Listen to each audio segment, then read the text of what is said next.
Bonjour à tous, c'est Ivan, j'espère que vous allez bien. Je voudrais aujourd'hui vous parler de l'importance du développement personnel et du développement spirituel et en quoi cela change réellement tout ce qui nous entoure. Peut-être que ça peut sembler logique pour vous en entendant ces premiers mots, mais très souvent je reçois des remarques oui, t'es bien gentil, en faisant tes méditations, c'est pas ça qui va faire avancer les choses, c'est pas ça qui va changer le monde. Enfin voilà, il y a des tas de réactions comme ça et je m'aperçois qu'il y en a de plus en plus. Et pour moi, ça a vraiment de l'importance, d'autant plus que ce que je vais vous raconter dans cette vidéo, c'est des choses qui m'ont été inspirées il y a quelques jours, où un soir, pendant un long moment, ça m'est venu comme ça et j'ai tout noté, et ça a fait l'objet de toute la vidéo. Donc je vous conseille de la regarder en intégralité et peut-être y a-t-il des messages qui vous toucheront. En tout cas, c'est ce que je souhaite. À tout de suite.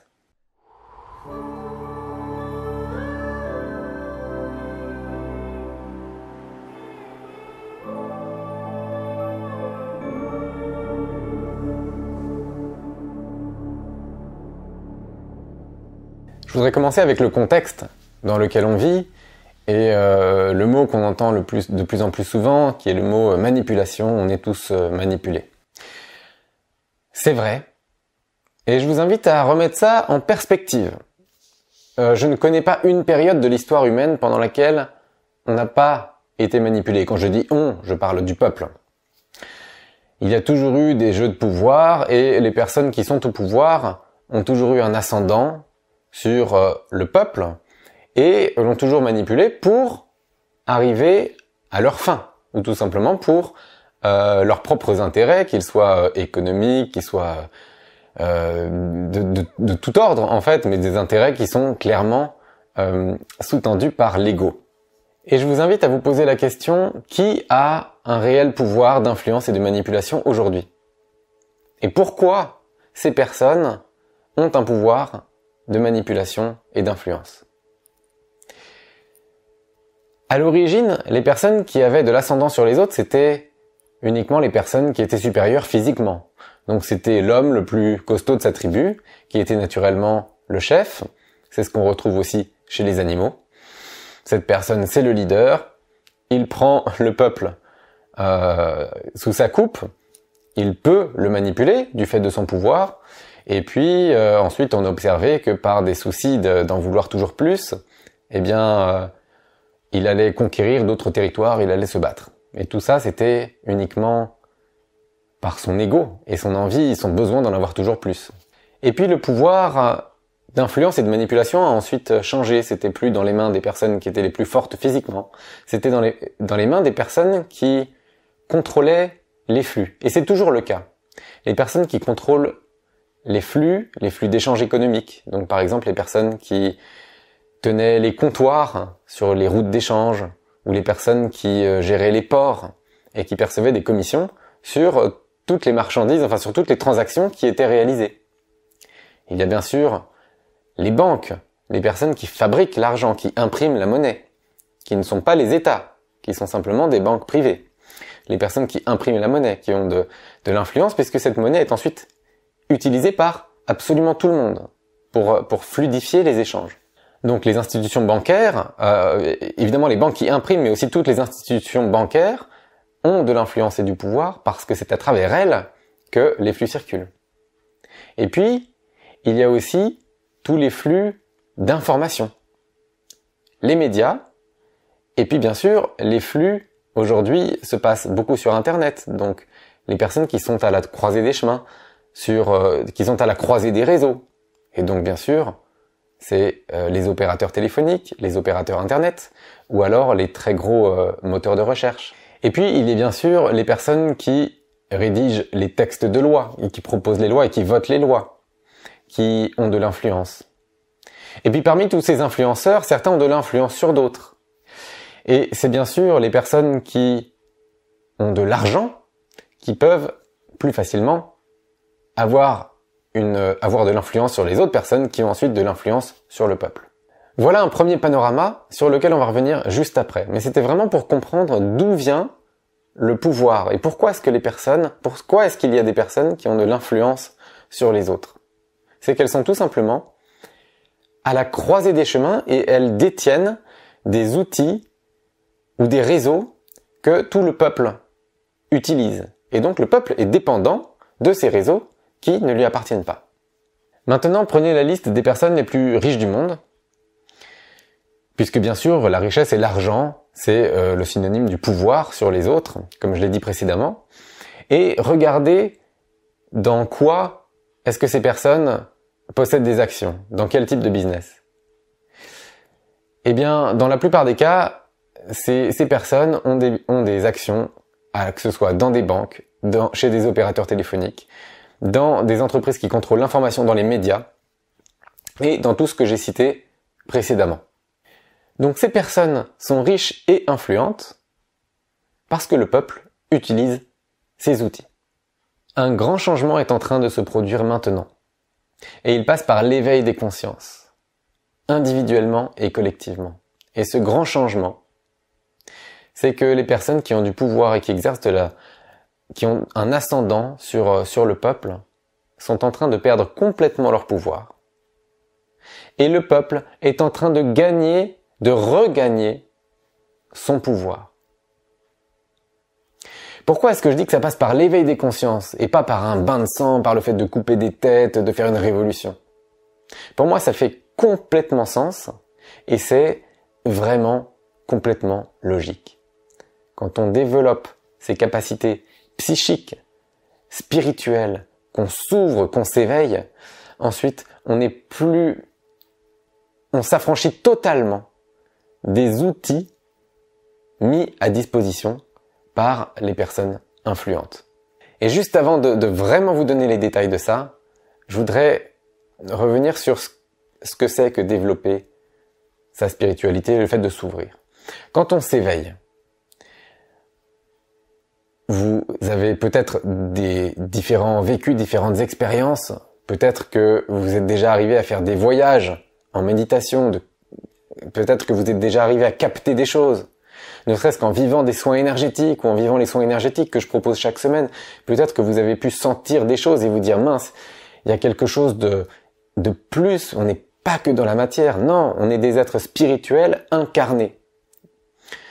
Incarnés, donc dans un corps, mais on est par essence des êtres spirituels. Et quand on s'éveille, on peut développer différents types de capacités. Avez-vous déjà entendu parler du pranisme? Le pranisme, c'est le fait de se nourrir uniquement d'énergie. On n'avale rien physiquement. Pas de nourriture. Et pour certains, pas même d'eau. Qu'est-ce que on apprend à l'école aujourd'hui? On apprend que 2 ou 3 jours sans manger et sans boire, on meurt. Il y a des personnes qui vivent comme ça pendant des dizaines d'années. Et des personnes praniques, il y en a 100 000 dans le monde. Évidemment, ce n'est pas donné à tout le monde. Ce n'est pas non plus forcément quelque chose à rechercher non plus.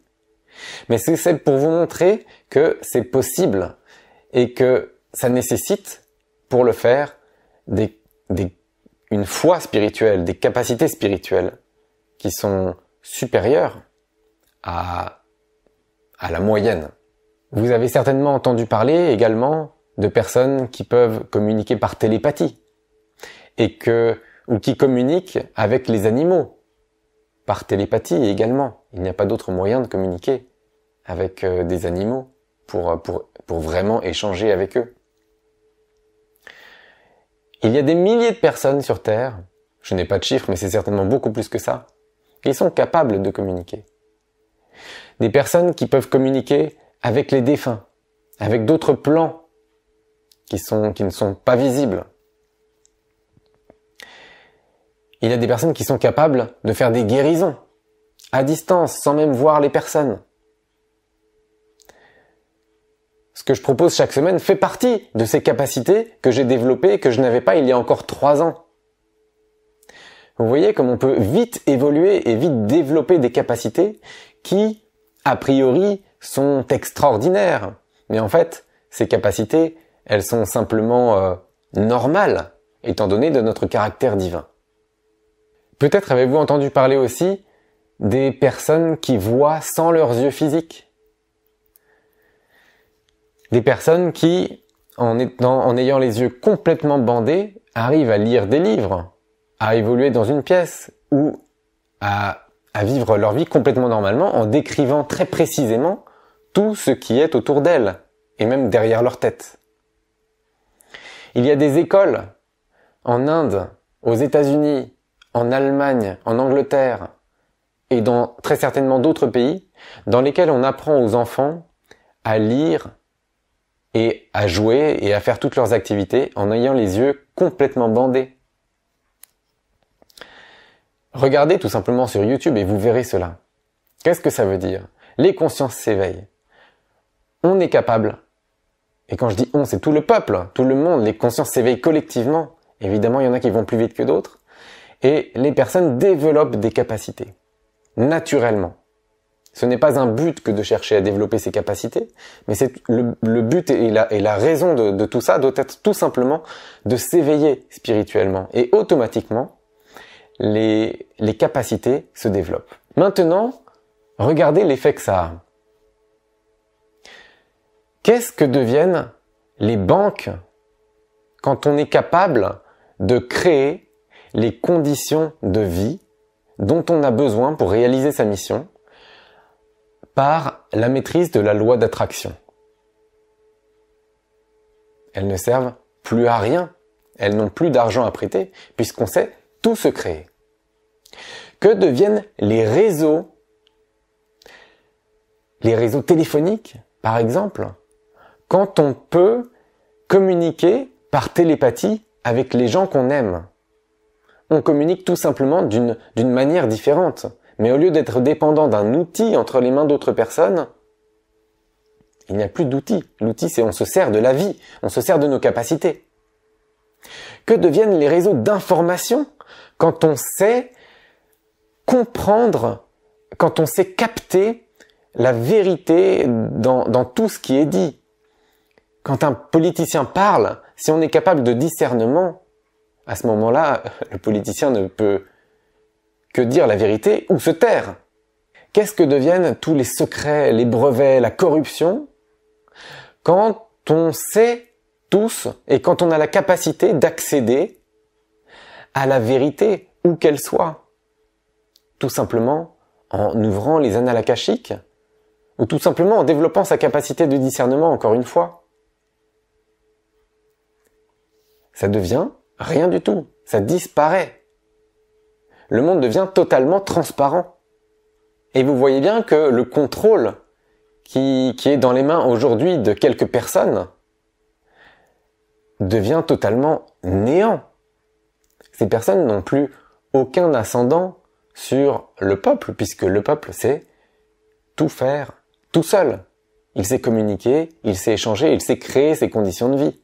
Imaginez le monde si les militaires agissent non plus sur ordre de leurs supérieurs, mais sur écoute de leur propre cœur. Parce que les consciences s'éveillent partout, dans toutes les entreprises, dans tous les organes du gouvernement, y compris chez les dirigeants. Qu'est-ce qui se passe? À ce moment-là, il n'y aurait plus de répression, il y aurait simplement du bonheur, de l'ouverture partout. Et en tant que peuple, on n'aurait plus rien à craindre, puisque tout serait transparent et toutes les personnes seraient au même niveau. Il y aurait simplement, pour des soucis d'organisation, toujours des personnes qui représenteraient les autres, mais le pouvoir ne serait pas concentré dans quelques mains, il serait rendu au peuple en entier. C'est vraiment important ce que je vous dis, en tout cas pour moi, et étant donné que j'ai reçu ça, c'était vraiment important pour moi de le partager et je pense que ça va toucher parmi vous pas mal de personnes. Donc cette vidéo, c'est un appel au développement personnel, spirituel. J'espère vous avoir convaincu que c'est la manière la plus intelligente pour changer le monde. Mais encore une fois, ne faites pas ça dans le but de changer le monde, faites ça dans le but premier de vous changer vous-même et d'évoluer vous-même. Parce que vous l'avez compris, c'est en vous changeant vous-même que vous changez le reste automatiquement. Et tout ça, je ne suis pas le premier à le dire. il y a des tas d'autres personnes qui ont dit des choses similaires avant moi. Chacun avec ses propres mots. Gandhi a dit « Sois le changement, incarne le changement que tu veux voir dans le monde ». Dostoïevski, dans son livre « L'idiot », a dit « La beauté sauvera le monde ». Il parlait de cette beauté-là, il parlait de l'amour. Et c'est pour ça que je choisis le chemin de me changer moi-même et de changer le monde par l'amour, par la transformation de moi-même et par le rayonnement, le don, le service que je peux apporter aux autres. J'espère que cette vidéo vous aura inspiré. En tout cas, c'était vraiment encore une fois important pour moi de vous partager ça et particulièrement dans ce contexte dans lequel nous vivons. Je vous souhaite un excellent week-end et je vous dis à très bientôt.